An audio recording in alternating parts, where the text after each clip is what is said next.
టాలీవుడ్ ప్రముఖులతో సీఎం రేవంత్ రెడ్డి భేటీ ముగిసింది. ఇక కమాండ్ కంట్రోల్ సెంటర్లో 2 గంటల పాటు ఈ సమావేశం కొనసాగింది. ఇకపై బెనిఫిట్ షోలు, టికెట్ల పెంపు ఉండదని సీఎం రేవంత్ రెడ్డి తేల్చి చెప్పారు.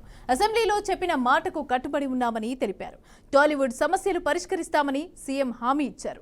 ఇక మరోవైపు మా అధ్యక్షుడు మంచు విష్ణు ఎందుకు హాజరు కాలేదని ఇండస్ట్రీలో చర్చించుకుంటున్నారు. మంచు ఫ్యామిలీని ఇన్వైట్ చేయలేదా లేక ఇంకేమైనా కారణాలు ఉన్నాయా అనేది టాలీవుడ్ లో హాట్ టాపిక్ గా మారింది. మెగాస్టార్ చిరంజీవి హాజరు కాకపోవడంతో టాలీవుడ్ సర్కిల్స్ లో అంతర్గత రాజకీయాలు జరుగుతున్నాయా అని అభిమానుల్లో సందిగ్ధత నెలకొంది. రెడ్డికి ఇదే అంశానికి సంబంధించి పూర్తి డీటెయిల్స్ మా ప్రతినిధి మహేందర్ రెడ్డి అందిస్తారు. మహేందర్ రెడ్డి, మొత్తానికి నేడు ముఖ్యమంత్రి రేవంత్ రెడ్డితో సినీ ప్రముఖుల భేటీ అయితే విజయవంతమైంది. మరి మొదటి నుంచి కూడా అసలు ఈ భేటీకి గల కారణాలు ఏంటి, ఏవి చర్చకు వస్తున్నాయి, ముఖ్యంగా ఒకవైపు అల్లు అర్జున్ బెయిల్ పైన ఉండడం, తన పైన కేసు ఉండడం, బెయిల్ పైన ఉండడం, సరే ఇవన్నీ విషయాలు ముఖ్యమంత్రి రేవంత్ రెడ్డి వీటిని కూడా అసెంబ్లీలో మాట్లాడడం జరిగింది. మరి దీనిపైన చాలా వరకు కూడా ఇటు కాంగ్రెస్ నాయకులతో పాటు మొదటి మంత్రులు చాలా వరకు కూడా అందరూ కూడా స్పందించిన పరిస్థితి. సో ఈ రెండు అయితే ఈ గ్యాప్ లో దాదాపు ఈ వ్యవహారం జరుగుతున్న రోజులు మొత్తానికి సినిమా ఇండస్ట్రీకి ఇటు ప్రభుత్వానికి గ్యాప్ పెరిగింది అనేటువంటి అనుమానాలు అయితే వ్యక్తమయ్యాయి. ఇప్పుడు అవన్నీ కూడా ఏమీ లేదు అనేటట్టుగా ఈ రోజు మీటింగ్ తర్వాత దిల్ రాజు ఉన్నాడు, చైర్మన్ ఫిల్మ్ డైరెక్టర్ అయితే తాను ప్రొడ్యూసర్ ఉన్నాడు, తాను క్లియర్ గా చెప్పడం జరిగింది. మొత్తానికి సినీ ఇండస్ట్రీకి టాలీవుడ్ కు ఎటువంటి దూరం అయితే పెరగలేదు.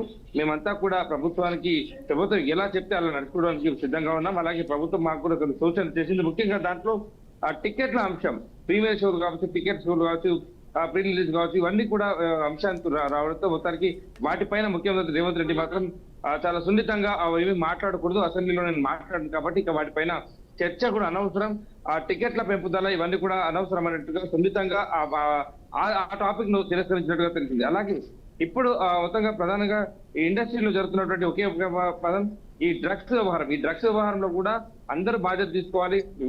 లఘు చిత్రాలతో పాటు అందరిపైన కూడా ఈ ప్రచారంగా చాలా వరకు కూడా తీసుకురావాలి. యాంటీ డ్రగ్స్ కోసం అందరూ పోరాడాలన్న బాధ్యత ఉంది. ముఖ్యంగా సినిమా ఇండస్ట్రీలో అందరూ బాధ్యత దీనిపై చేపట్టాలన్నారు. అదే రకంగా ప్రభుత్వం చేసినటువంటి పనులను కూడా ప్రజల్లోకి ముఖ్యంగా యువతకు వరకు తీసుకెళ్లిన బాధ్యత కూడా సినిమా ఇండస్ట్రీ పైన ఉంది. సినిమా నేతలు ఏదైతే ఆర్టిస్టులు వాళ్ళందరూ కూడా మాట్లాడాలి. దానిపైన ఆ షరతులు అంటే షరతులు కాదు సున్నితంగానే చెప్పిన సో అందరూ బాధ్యతగా మెలగాలి. ఖచ్చితంగా ఒక ఇండస్ట్రీ అనేది దీనిపైన ప్రభుత్వానికి ఎటువంటి ప్రభుత్వం దూరం చేసుకోదు. ప్రభుత్వానికి మీకు ఏదైతే గ్యాప్ పెరిగిందో దాంట్లో ఎలాంటి వాస్తవాలు లేవని మాకు తెలుసు, మీకు తెలుసు. కాకపోతే ఇవన్నీ కూడా కొన్ని నిబంధనలు మనం పాటించుకోవాలి, కొన్ని నియమాలను పాటించుకోవాలి. ఇక్కడ సినిమా ఇండస్ట్రీ పైన చాలా మంది కూడా అభిమాన పేట కావచ్చు, సినిమా ఇండస్ట్రీ నుంచి సినిమాల ద్వారా చాలా వరకు ప్రభావితం అయ్యే అవకాశం ఉంది. కాబట్టి ఏదైనా బాధ్యతగా మనం నిలుచుకోవాలని చెప్పారు. సో ఆ రకంగా సినిమా ఇండస్ట్రీకి అయితే దిల్ రాజు ఆశించినట్టుగా తన సినిమా సంక్రాంతికి పెద్ద సినిమాలు వస్తున్నాయి, వాటన్ని కూడా టికెట్ల పెంపుదల ఇవన్నీ కూడా జరుగుతుందని అయితే మాట్లాడు అవైతే సక్సెస్ కాలేదని చెప్పొచ్చు. ఇక భేటీ అయితే దాదాపు యువ కథానాయకులతో పాటు సీనియర్ కథానాయకులు, ప్రొడ్యూసర్లు, దర్శకులు వీళ్ళందరూ చాలా వరకు దాదాపు సుమారు 50 మంది అయితే ఈ భేటీలోకి రావడం. మరి ఇదంతా కూడా ముఖ్యమంత్రి రేవంత్ రెడ్డి నివాసంలో కాకుండా, అధికార నివాసంలో కాకుండా కమాండ్ కంట్రోల్ సెంటర్ లో నిర్వహించడం అనేది కూడా చర్చనీయాంశంగా మారింది. అది మరి ఎందుకు అక్కడ నిర్వహించాల్సి వచ్చిందో ఇంకా విషయాలు అయితే తెలియరాలేదు. మరి దీనిపైన బీఆర్ఎస్ ఇప్పటికే ఎక్కడెక్కడ సందులు దొరుకుతుందా, ఎక్కడెక్కడ అవకాశం దొరుకుతుందా విమర్శలకు అనేటట్టుగా మరి ప్రభుత్వానికి విమర్శించడానికి ఒక అవకాశంగా వాళ్ళు ఇచ్చారా లేదా ఇంకేమైనా ప్రధానమైన కారణం ఉందా సిసిఎస్ లో మీటింగ్ అవడానికి, ఇవన్నీ జరుగుతున్న నేపథ్యం. మరోపక్క సినిమా టాలీవుడ్ కు నేనే పెద్ద దిక్కు అనేటట్టుగా మెగాస్టార్ చిరంజీవిని అందరూ ఉంటారు. మరి అటువంటి మెగాస్టార్ చిరంజీవి ఈ రోజు ఈ మీటింగ్ అయితే రాలేదు. మరి కారణాలు కూడా ఇంకేమి చెప్పలేదు. కాబట్టి అల్లు అర్జున్ వ్యవహారం సీరియస్ గా ఉన్న నేపథ్యంలో మరి చిరంజీవి కావాలని రాలేదా, అల్లు అర్జున్ వ్యత్యాసం అన్నట్టుగా.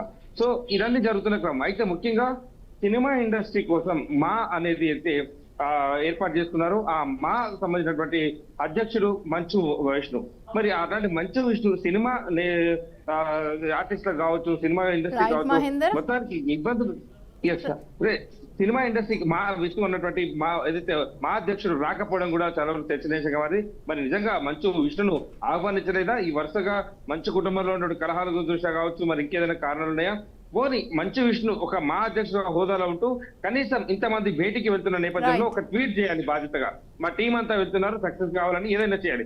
కానీ ఇంతవరకు మంచు విష్ణు ఎక్కడ ఒక ట్వీట్ చేయలేదు, ఇట్లాంటి సమస్య సోషల్ మీడియా పెట్టలేదు. బహుశా బీఆర్కే లో ఈ ప్రస్తావన ఎక్కడ కూడా రాలేదు, మంచు విష్ణు ప్రస్తావన బీఆర్కే లో మనం పొద్దున తీసుకొచ్చాం.